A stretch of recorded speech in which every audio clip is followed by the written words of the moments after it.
नमस्कार, आपका बहुत बहुत स्वागत है आरएन टीवी नेशनल में और मैं हूं आपके साथ वर्षा शर्मा।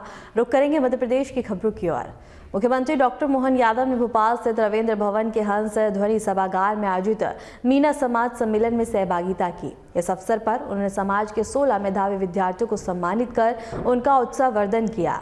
कार्यक्रम को संबोधित करते हुए मुख्यमंत्री डॉक्टर मोहन यादव ने कहा कि शिक्षा समाज और राष्ट्र के विकास की मजबूत आधारशिला है। मेधावी विद्यार्थियों का सम्मान न केवल उनकी मेहनत का प्रतीक है बल्कि है आने वाली पीढ़ी के लिए भी प्रेरणा है। उन्होंने कहा कि सरकार समाज के सभी वर्गों के विकास और प्रतिभाओं को आगे बढ़ाने के लिए प्रतिबद्ध है। मुख्यमंत्री ने मीना समाज की सामाजिक एकता, शिक्षा के प्रति जागरूकता और राष्ट्र निर्माण में योगदान की सराहना की। उन्होंने विद्यार्थियों से अनुशासन, परिश्रम और नैतिक मूल्यों के साथ आगे बढ़ने का आह्वान किया।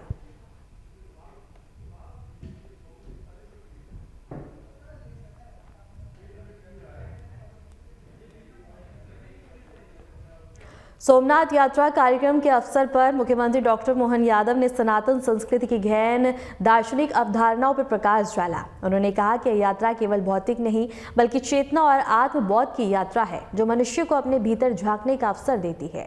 मुख्यमंत्री डॉक्टर यादव ने अपने संबोधन में कहा कि हम अंत चेतना की अवधारणा पर चर्चा करने जा रहे हैं। शरीर जो भीतर से आत्मा की अभिव्यक्ति है, हमें शिव नाम और विश्व नाम की मूलधारा तक ले जाता है और वहीं से हमारी सनातन संस्कृति गहराई का परिचय होता है।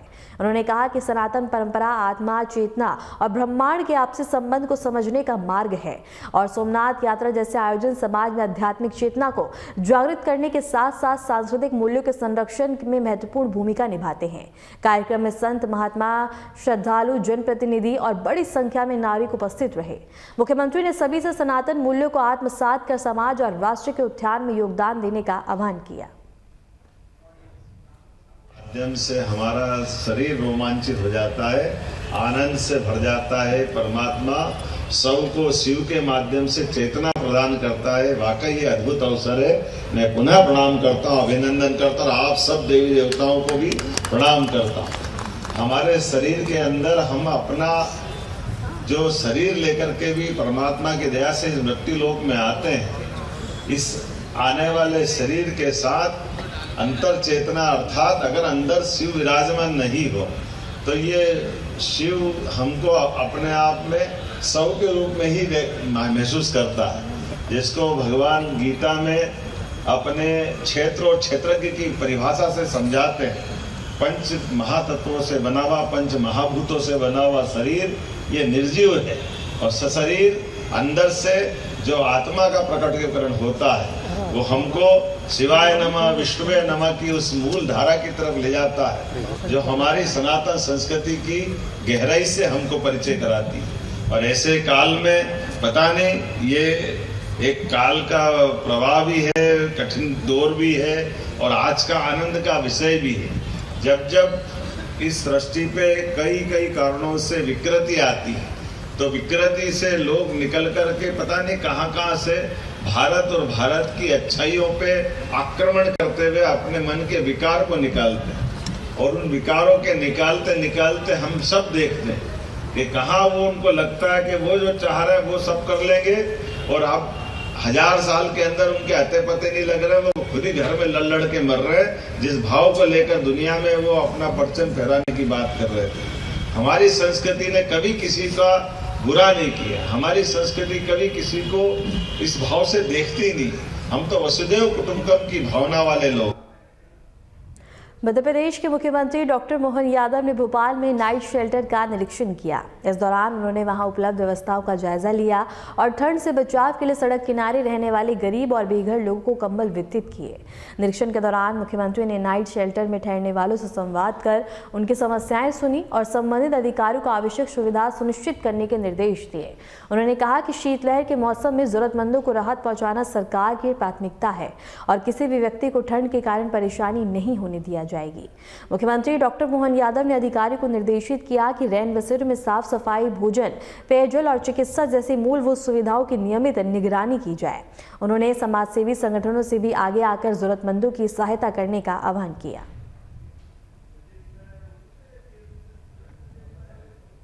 और इसके साथ ही बता दें कि सीएम मोहन यादव ने नाइट शेल्टर का निरीक्षण किया, जहां उन्होंने ज़रूरतमंद लोगों को कंबल वितरित किए, भोजन और इसके साथ ही अधिकारी को तमाम ज़रूरी दिशा निर्देश भी दिए।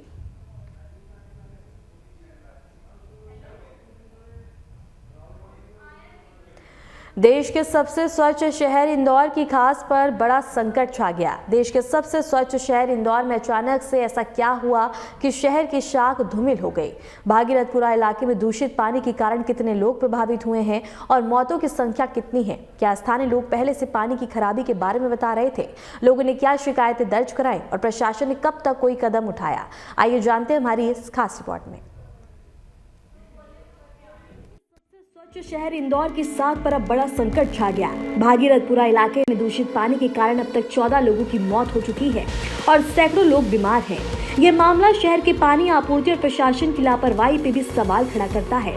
इंदौर के भागीरथपुरा इलाके में दूषित पानी से कम 14 लोगों की मौत हो चुकी है।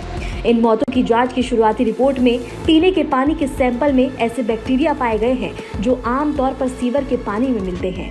इस मामले से जुड़े अधिकारियों ने गुरुवार को यह जानकारी दी। पीड़ितों को उल्टी और दस्त की शिकायत के साथ अस्पताल लाए जाने के 3 दिन बाद यह बात सामने आई। इंदौर में दूषित पानी कांड, बार बार शिकायत, फरियाद फिर भी बने शिकार। खराब पानी, खतरनाक बैक्टीरिया बना जानलेवा। गली गली पानी की पाइपलाइन, स्वच्छ पानी नहीं। पानी की समस्या, स्थानीय लोग परेशान। पानी की कमी नहीं, जहरीले पानी से डर। अब पूरे मध्य प्रदेश के लिए बनेगी एसओपी। दरअसल इंदौर के भागीरथपुरा इलाके में दूषित पानी से कई लोगों की मौत और सैकड़ों लोगों के बीमार होने के बाद पानी की जांच रिपोर्ट सामने आई है। इस जांच रिपोर्ट में चौंकाने वाला खुलासा हुआ है और सूत्रों के मुताबिक पानी में वो बैक्टीरिया मिले हैं जो गटर के मलमूत्र में पाए जाते हैं। पानी की जांच कराई गई थी और लैब रिपोर्ट से यह खुलासा हुआ है। एमजीएम मेडिकल कॉलेज की लैब में पानी के नमूनों की जांच हुई। स्थानीय महिला ने कहा कि हमने अधिकारी को कई बार बताया कि पानी में गंदगी है, लेकिन कोई सुनवाई नहीं हुई। अब डर के मारे हम बोतल बंद पानी ही इस्तेमाल कर रहे हैं। ये प्रशासन ने कहा था कि फ्री में इलाज होगा, क्या स्थिति बता दें? 50,000 रुपए जमा करवा के छुट्टी दी। आप क्यों भरते थे? अच्छा, साथ में ही थे, हमारी भाभी थे, वो भाभी थे। छुट्टी करा के प्रशासन ने नहीं दी। कह रहे थे कि इलाज चलेगा, अभी आपका लंबा हो, जब सरकार ने की कि फ्री इलाज होगा तो उन्होंने वापस छुट्टी भी कर दी, हॉस्पिटल वालों ने छुट्टी कर दी। जांच कुछ भी नहीं करी। बोला था कि एक खून की बॉटल और चढ़ेगी, जांच होएगा, जांच होगी। तो अभी ठीक है, तबीयत कैसी? अभी तो छुट्टी कर दी दिया है घर पे। छुट्टी कर दी अध्यक्ष महोदय, अच्छा, छुट्टी कर दी घर पे। और अभी एक भैया और मिले थे, वो भी यही बोल ये रहे जरा थे। भेज कलेक्टर को। पूरा पैसा उधार लेके करवाया सर हमने इलाज। पर वो बोले पानी की हालत खराब है यहाँ की, हॉस्पिटल में माफिया और वो हाथों को भगा देते। और भैया 1-1 साल 2-2 साल पहले से इन्होंने आवेदन दे रखे हैं। इंदौर के भागीरथपुरा दूषित पानी कांड में नया खुलासा हुआ। लैब की रिपोर्ट सामने आने के बाद सबके होश उड़े हैं। दरअसल भागीरथपुरा इलाके में जिस दूषित पानी से मौतें हो रही हैं, उसमें खतरनाक बैक्टीरिया मिले हैं। इंदौर दूषित जल कांड वाले पानी में वो बैक्टीरिया मिले हैं जो इंसानी मलमूत्र में पाए जाते हैं। इंदौर के भागीरथपुरा में दूषित पानी पीने से अब तक 14 लोगों की मौत हो चुकी है। सैकड़ों बीमार हैं। इनमें सिस्टम की लापरवाही की बातें सामने आ रही हैं। इस बीच प्रयोगशाला जांच में पुष्टि हो गई है कि इंदौर में दूषित पेयजल से ही उल्टी दस्त का प्रकोप फैला था।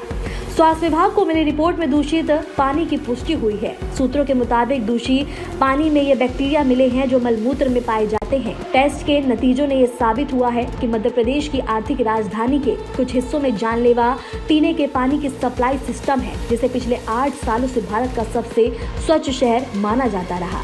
इंदौर के chief medical and health officer doctor Madhav Prasad ने एक न्यूज एजेंसी को बताया कि शहर के एक मेडिकल कॉलेज द्वारा तैयार की गई लैब रिपोर्ट में इस बात की पुष्टि हुई है कि भागीरथपुरा इलाके में एक पाइपलाइन में लीकेज के कारण पानी दूषित हो गया था, जहां से ये बीमारी फैलने की खबर आई। उन्होंने टेस्ट रिपोर्ट के विस्तृत नतीजे शेयर नहीं किए।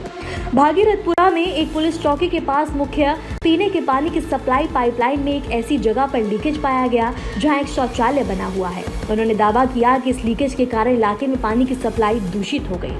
भागीरथपुरा में पानी की ट्रेजेडी से सबक लेते हुए सीनियर अफसर ने बताया कि भविष्य में ऐसी घटनाओं को रोकने के लिए पूरे राज्य के लिए एक एसओपी जारी किया जाएगा। उधर मुख्यमंत्री डॉक्टर मोहन यादव के निर्देश पर दुबे ने स्थिति का जायजा लेने के लिए भागीपुर का दौरा किया। स्वास्थ्य विभाग के एक अधिकारी ने बताया कि गुरुवार को भागीरथपुरा में सर्वे के दौरान लोगों की जांच की गई। उनमें से 338 लोगों में उल्टी, 10 के हल्के लक्षण दिखे, जिन्हें उनके घरों पर ही प्राथमिक उपचार दिया गया। उन्होंने बताया कि बीमारी फैलने के 8 दिनों बाद 272 मरीजों को स्थानीय अस्पतालों में भर्ती कराया गया, जिनमें से 71 को अब तक डिस्चार्ज किया जा चुका है। वहीं भागीरथपुरा दूषित पानी कांड के बाद मुख्यमंत्री मोहन यादव ने जनता को आश्वासन दिया कि दोषियों के खिलाफ कड़ी कार्रवाई की जाएगी और कहा कि मैं जनता को विश्वास दिलाता हूं, इस मामले में किसी भी तरह की लापरवाही बर्दाश्त नहीं की जाएगी। दोषियों के खिलाफ कठोर कार्रवाई की जाएगी और प्रभावित लोगों को पूरी मदद सुनिश्चित की जाएगी। इस तरह की घटनाओं में किसी भी प्रकार की लापरवाही की जैसी जानकारी आएगी, हम और भी कठोर कार्रवाई करने को तैयार हैं। लेकिन ये बात सही है कि नीचे के सीवर के लीकेजेस और पुरानी लाइनों के डलने के कारण से ऐसी घटनाओं से सबक लेते हुए दोबारा ऐसी घटनाओं का नहीं हो, इसका हम प्रयास करेंगे। और दूषित पानी कांड ने इंदौर की स्वच्छता की साख को चुनौती दे दी है। इसी बीच भागीरथपुरा के विधायक भी सुर्खियों में आ गए।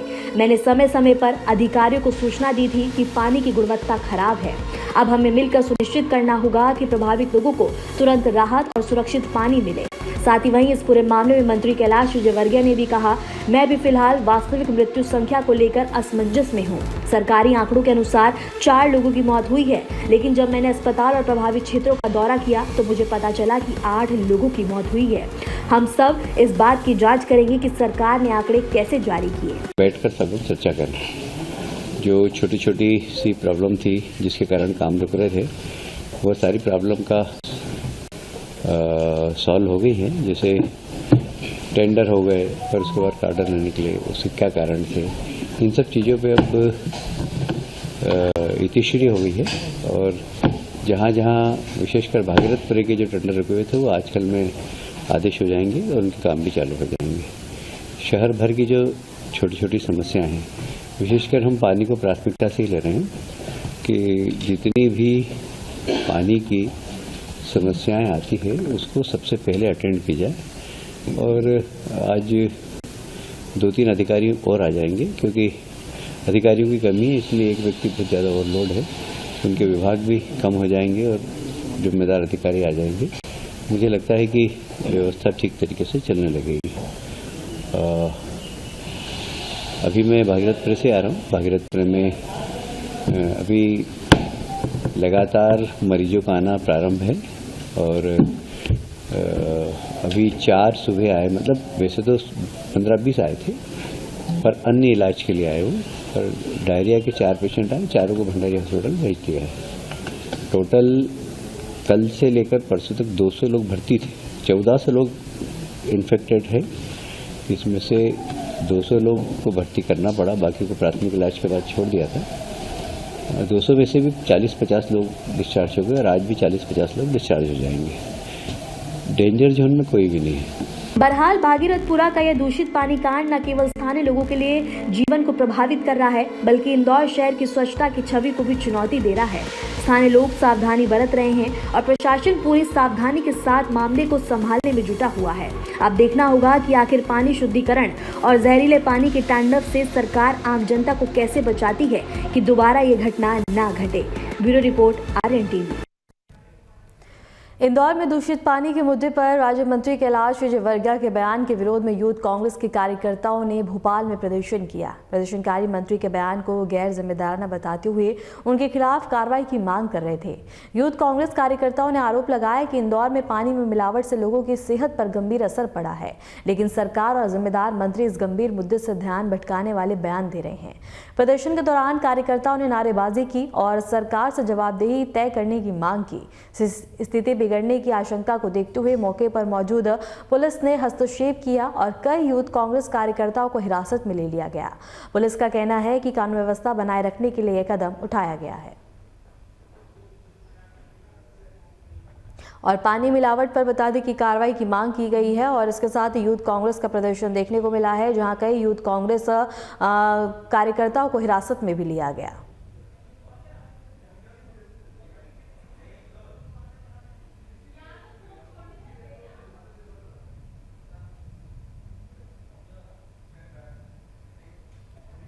इंदौर में चाचा नेहरू हॉस्पिटल पहुंची आईसीएमआर की टीम हालात का जायजा ले रही है। बच्चों की बिगड़ती तबीयत के मामलों को लेकर विशेषज्ञ डॉक्टरों की यह टीम अस्पताल में भर्ती बच्चों के इलाज, दवाओं और सैंपल कलेक्शन की प्रक्रिया की समीक्षा कर रही है। अस्पताल प्रशासन का कहना है कि सभी बच्चों का इलाज लगातार जारी है और स्थिति पर भी पूरी निगरानी रखी जा रही है। आईसीएमआर की टीम बीमारी के कारणों, संक्रमण की आशंका और इलाज की प्रभावशीलता की जांच कर रही है ताकि सही निष्कर्ष सामने आ सके। वहीं दूसरी ओर भोपाल में गंदे पानी की सप्लाई को लेकर लोगों का गुस्सा सड़क पर फूट पड़ा। प्रभावित इलाकों के शहरवासियों ने नगर निगम के खिलाफ प्रदर्शन किया और साफ पानी की मांग उठाई। प्रदर्शनकारियों का कहना है कि गंदे और बदबूदार पानी की वजह से बीमारियों का खतरा बढ़ गया है, लेकिन शिकायतों के बावजूद समस्या का समाधान नहीं किया गया। और इसके साथ ही बता दें कि चाचा नेहरू हॉस्पिटल पहुंची आईसीएमआर की टीम। अस्पतालों में बच्चों का इलाज जारी है। भोपाल में गंदे पानी की सप्लाई को लेकर लगातार प्रदर्शन, विरोध, नारेबाजी देखने को मिल रही है।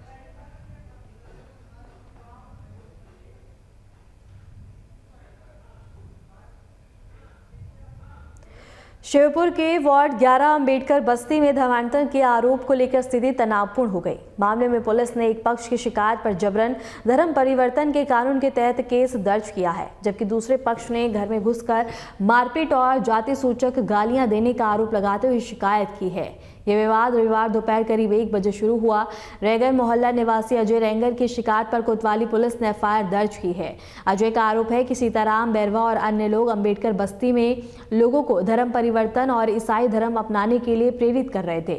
शिकायत में कहा गया है कि इन लोगों ने हिंदू देवी देवताओं के खिलाफ अपमानजनक शब्दों का प्रयोग किया है और ईसाई धर्म अपनाने पर पैसे और मुफ्त शिक्षा का लालच दिया है। और इसके साथ ही शिवपुर से खबर हम आपको बता रहे हैं, जहां धर्मांतरण का मामला सामने आया है। जबरन लोगों को ईसाई धर्म अपनाने के लिए बता दें कि जोर जबरदस्ती यहां देखने को मिली है।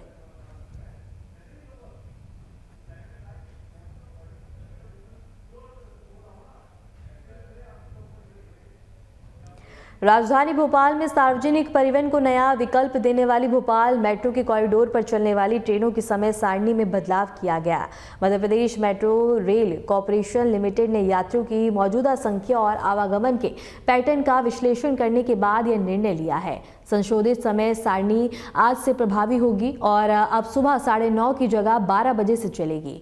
वहीं ट्रिप भी कम कर दी गई है। 17 की जगह केवल 13 ट्रिप लगेंगी।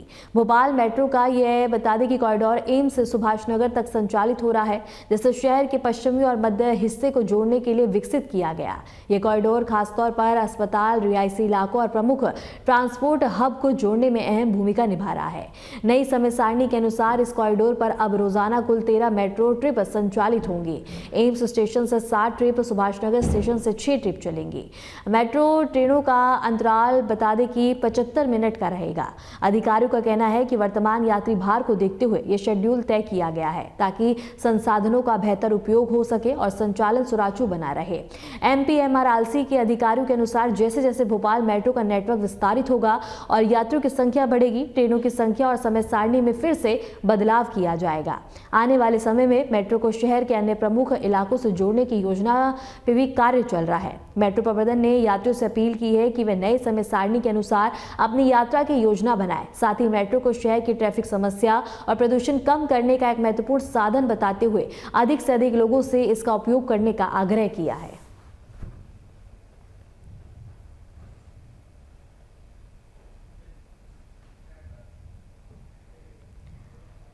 खबर उज्जैन से है, जहां नगर निगम ने शहर में अवैध निर्माण पर सख्त रुख अपनाते हुए बुलडोजर एक्शन शुरू कर दिया। प्रशासन की टीम भारी पुलिस बल के साथ मौके पर पहुंची और चिन्हित किए गए अवैध निर्माणों को ध्वस्त करने की कार्रवाई शुरू की गई।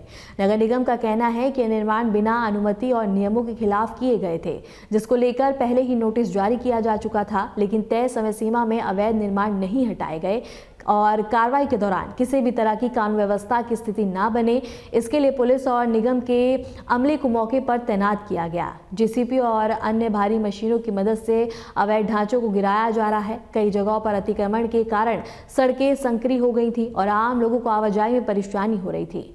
नगर निगम अधिकारियों का साफ कहना है कि अभियान केवल एक दिन का नहीं, बल्कि आगे भी शहर भर में अवैध निर्माण और अतिक्रमण के खिलाफ कार्रवाई जारी रहेगी। प्रशासन ने 2 टूक संदेश दिया है कि के नियमों को ताक पर रखकर निर्माण कार्य करने वालों के खिलाफ सख्त कदम उठाए जाएंगे और किसी को भी बख्शा नहीं जाएगा।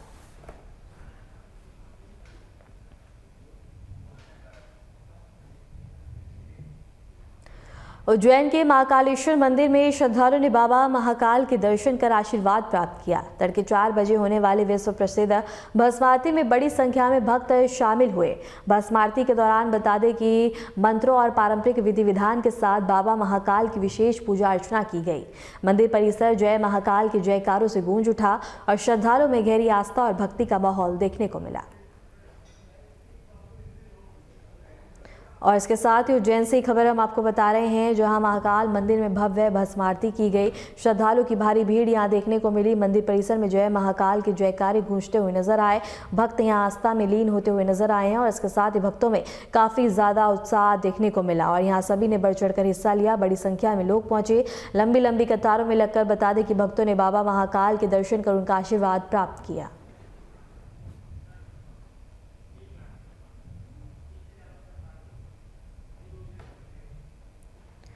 मध्य प्रदेश इन दिनों कड़ाके की ठंड और घने कोहरे की चपेट में है। राजधानी भोपाल समेत प्रदेश के कई जिलों में सुबह के समय ऐसा कोहरा छाया कि सड़कों पर दृश्यता बेहद ही कम हो गई। ठंड और कोहरे की वजह से आम जनजीवन बुरी तरह प्रभावित हो रहा है। हालात को देखते हुए 15 जिलों में स्कूलों की छुट्टी घोषित कर दी गई। सोमवार सुबह भोपाल, ग्वालियर, जबलपुर, रीवा, सागर, विदिशा सहित कई जिलों में घना कोहरा छाया रहा। कई जगहों पर दृश्यता 50 मीटर से भी कम दर्ज की गई। सुबह के समय वाहन चालकों को भारी दिक्कतों का सामना करना पड़ा और हाईवे पर रफ्तार थम सी गई। मौसम विभाग ने राजगढ़, दतिया, छतरपुर और उमरिया जिलों में कोल्ड वेव का अलर्ट जारी किया। सबसे ठंडा शहर ग्वालियर रहा, जहां न्यूनतम तापमान 6.4 डिग्री सेल्सियस तक पहुंच गया। तेज ठंड की वजह से लोग अलाव और हीटर का सहारा लेने को मजबूर हैं। तेज ठंड और कोहरे को देखते हुए प्रशासन ने बच्चों की सुरक्षा के मद्देनजर 15 जिलों में स्कूलों की छुट्टी घोषित की है। कई जिलों में स्कूलों का समय में बदल दिया गया है ताकि बच्चों को सुबह के कोहरे में घर से बाहर ना निकलना पड़े।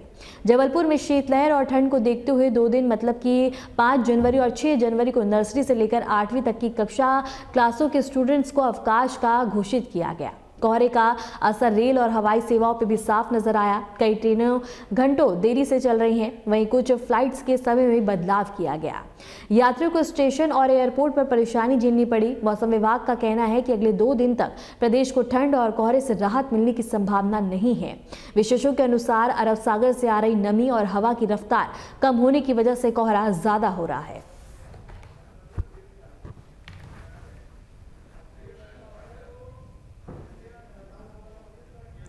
फिलहाल के लिए मध्य प्रदेश की खबरों में इतना ही और ऐसे ही मध्य प्रदेश की तमाम खबरों को जानने के लिए देखते रहिए RNTV नेशनल।